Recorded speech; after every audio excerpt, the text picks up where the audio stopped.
Hi guys, welcome to Anushala by Anushri. In today's lecture, we are going to study how company got the rights over the revenue. Right? Why? Because after the Battle of Plassey, company has started interfering in the political affairs of the Bengal. Right? And this interference extended up to the level of getting the rights to control the revenue of Bengal. Right? But before that, let us have a quick revision of Battle of Plassey as well as Battle of Buxar. Right? What happened in the Battle of Plassey? Siraj-ud-Daulah and East India Company were fighting. Siraj-ud-Daulah and East India Company were fighting. Right?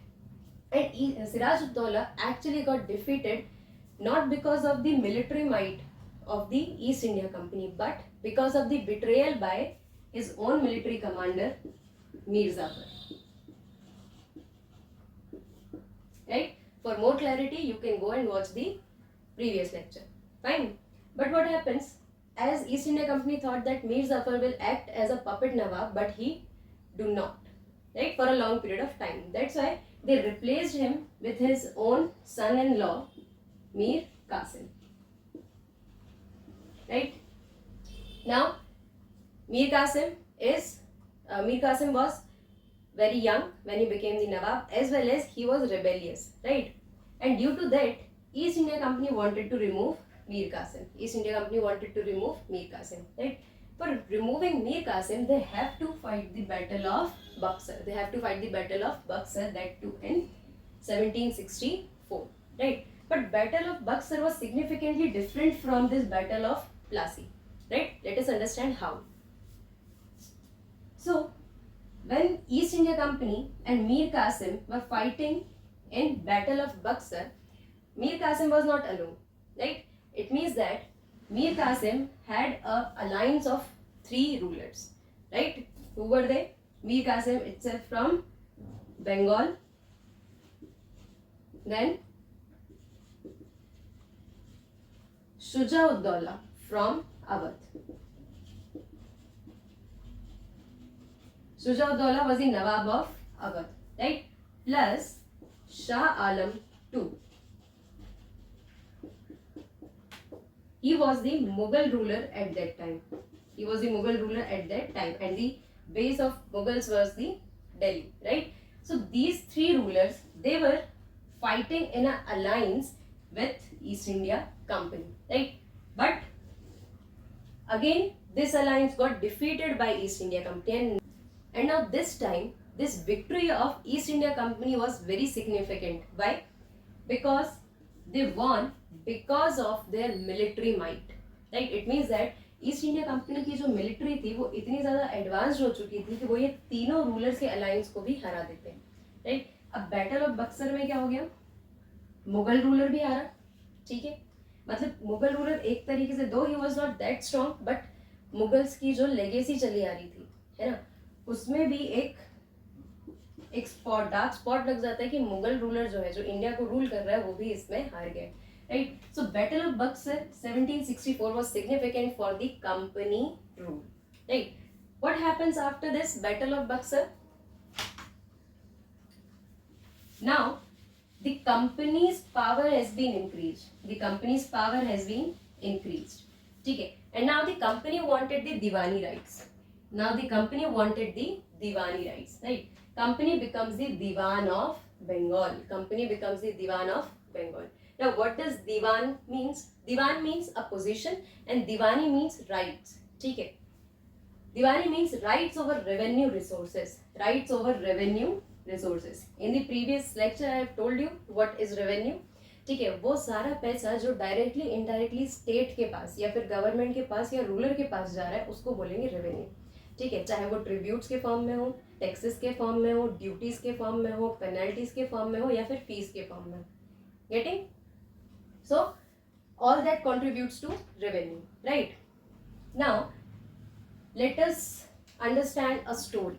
Okay, what was the background of getting those Diwani rights? Because I've told you that Britishers wanted the authority, but they do not wanted the responsibility, right? And if they're taking the responsibility of controlling the revenue, it means that उनके पीछे, है ना, उसके पीछे उनका एक motive छुपा होगा, ठीक है, उनका प्रॉफिट होगा तभी वो रिस्पॉन्सिबिलिटी ले रहे हैं, राइट.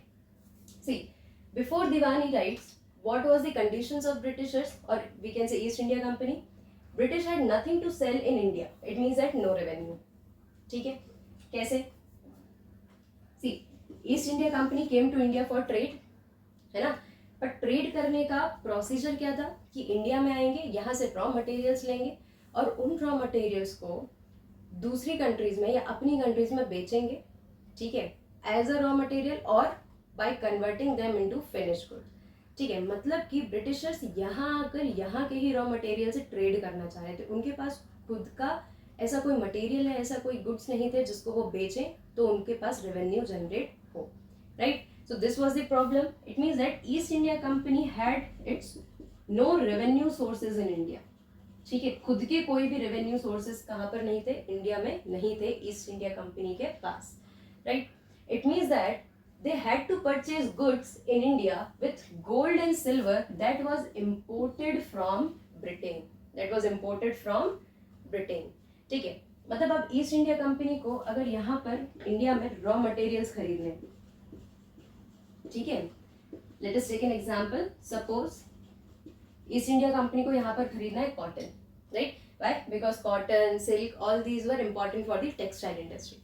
ठीक है, अब यहाँ पर ब्रिटिशर्स को अगर कॉटन खरीदना है तो खुद के पास तो रेवेन्यू है नहीं, है ना, खुद का कोई भी रेवेन्यू जनरेट नहीं हो रहा है. मतलब कि ये कॉटन को खरीदने के लिए ईस्ट इंडिया कंपनी को ब्रिटेन से गोल्ड या फिर सिल्वर इंपोर्ट करना पड़ेगा. ठीक है, मतलब कि east India company can only by these raw materials through the money और थ्रू द गोल्ड और silver that was imported from Britain. ठीक है, मतलब यहाँ पर जो ब्रिटिश गवर्नमेंट है या जो क्वीन है ना, वो क्या कर रहे हैं, ईस्ट इंडिया कंपनी को गोल्ड और सिल्वर भेजते हैं जिससे कि यहाँ पर रॉ मटेरियल्स खरीदा जाता है.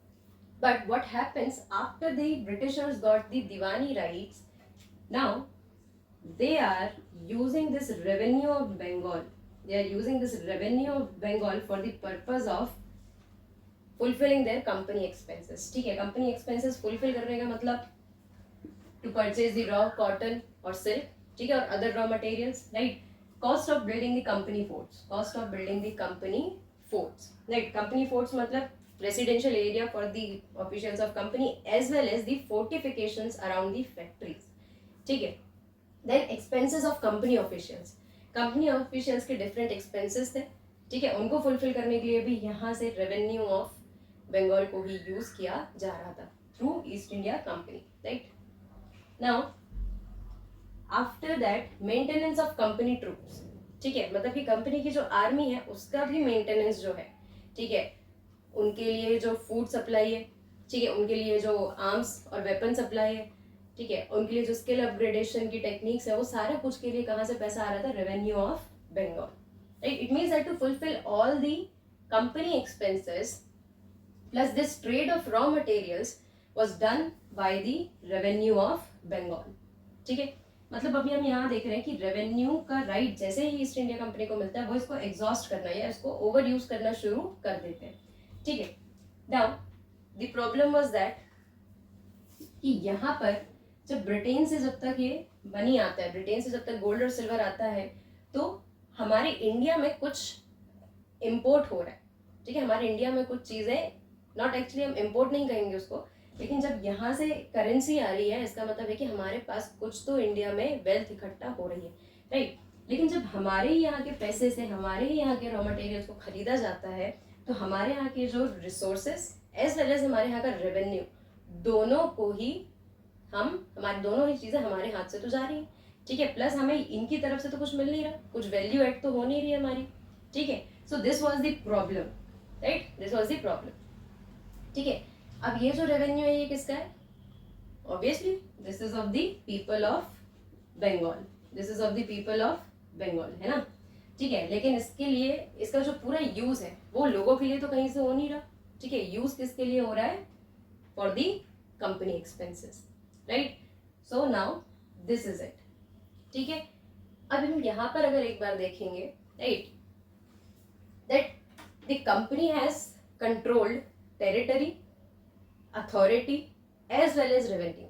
जब ये तीनों चीजें कंपनी डायरेक्टली कंट्रोल करने लग जाती है तो अब रेवेन्यू के ऊपर कोई भी क्रॉस चेक करने के लिए नहीं है, ठीक है। रेवेन्यू के ऊपर कोई भी व्यक्ति क्रॉस चेक करने के लिए नहीं है, तो कंपनी उसको अपने मनमर्जी के हिसाब से ही यूज कर रही है, ठीक है। लेकिन ये पीपल का पैसा है ना, पीपल का ही तो रेवेन्यू है ना, ड्यूटी टैक्सेस ये सारी चीजें कहाँ से जा रही है, लोगों के हाथ से जा रही है, ठीक है। लेकिन उनके लिए इसका कोई यूज नहीं हो रहा, right. So this was one problem, ठीक है। After that East India company जो है, इसके कंपनी एक्सपेंसेस बढ़ते ही चले जा रहे थे, ठीक है। एक्सपेंसेस बढ़ रहे थे लेकिन रेवेन्यू जो है, रेवेन्यू ज्यादा क्वांटिटी में नहीं बढ़ रहा था, ठीक है। एक्सपेंसेस बढ़ रहे हैं लेकिन रेवेन्यू स्टैटिक है या तो फिर बढ़ नहीं रहा है। और आफ्टर व्हाट हैपेंस, कुछ समय बाद बंगाल में फेमाइन जैसी कंडीशन भी बनती है, जिसके कारण लोगों के पास अब जब खेती ही नहीं होगी तो बेचेंगे क्या, अब बेचेंगे नहीं तो पैसा जब सेल्फ कंजम्पशन के लिए नहीं आएगा तो टैक्स पे करने के लिए कैसे आएगा, ठीक है।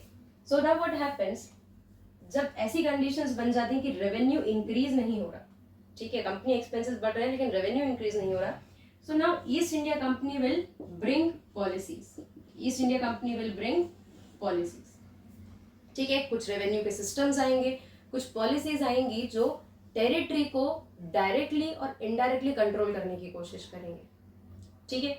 और साथ ही साथ यही सारी चीजें जब होंगी, मतलब जब टेरिटरी को भी कंट्रोल करेंगे, है ना, इंडियन रूलर से उनकी टेरिटरी को छीन लिया जाएगा और रेवेन्यू पॉलिसीज जो है इतनी ज्यादा हार्श हो जाएंगी कि अब लोग एकदम उस लेवल पर आ गए हैं कि अब कुछ भी हो जाए ब्रिटिशर्स को यहाँ से अलग करना है, ठीक है। मतलब अपनी टेरिटरीज के लिए सारे लोग लड़ने के लिए तैयार हो गए, right. And all these conditions lead to the war of 1857, right?